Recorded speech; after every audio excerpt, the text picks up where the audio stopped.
উপসচিব ও যুগ্ম সচিব পদে পরীক্ষার মাধ্যমে পদোন্নতির সুপারিশ করবে জনপ্রশাসন সংস্কার কমিশন। এমনটা জানিয়েছেন কমিশন প্রধান আব্দুল মুঈদ চৌধুরী। সকালে সচিবালয়ে সাংবাদিকদের সাথে মতবিনিময়কালে তিনি একথা বলেন। সরকারি চাকরিতে পুলিশ ভেরিফিকেশন বন্ধে সুপারিশ করবে কমিশন, এ বলেও জানান আব্দুল মুঈদ চৌধুরী।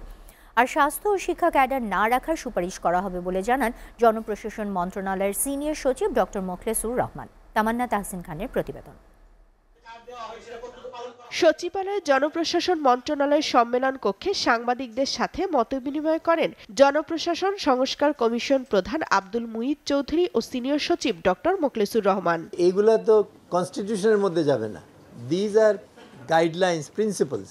প্রশাসনের কর্মকর্তাদের দুর্নীতি বা অনিয়ম করলে শাস্তির বিধান বৃদ্ধির দাবি করেছেন সংস্কার কমিশনের ছাত্র প্রতিনিধি।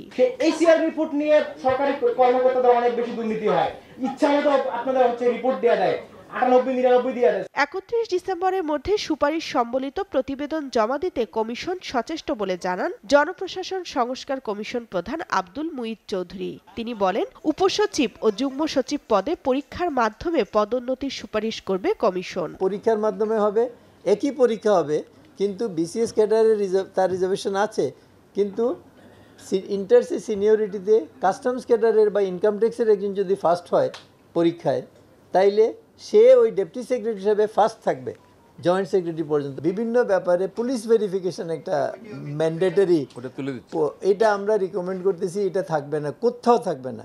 আপনি নাগরিক পাসপোর্ট নেবেন, আপনার নাগরিক অধিকার, আপনাকে পুলিশ ভেরিফিকেশন কেন বলতে? জনপ্রশাসন মন্ত্রণালয়ের সিনিয়র সচিব জানান, নানা জনকল্যাণকর বিপ্লবী সুপারিশ দেবে সংস্কার কমিশন।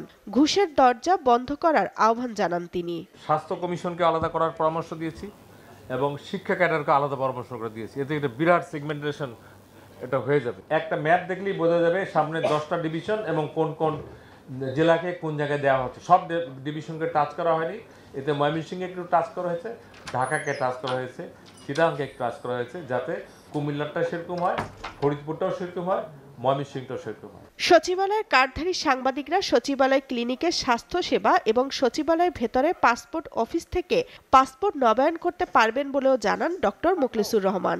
এটা ইমিডিয়েট আদেশ জারি করে দেবো, যাতে আপনারা নেক্সট উইক মানে যে পরের রবিবার, তার আগে থেকে যাতে অ্যাক্রেডিটেশন শর্তে একটা অ্যাক্রেডিটেশন কার্ড থাকতে হবে এবং এনারা যে সমস্ত ফ্যাসিলিটিস পায় সব আপনারা পাবেন। তামান্না তাহসিন খান, এসএটিভি, ঢাকা।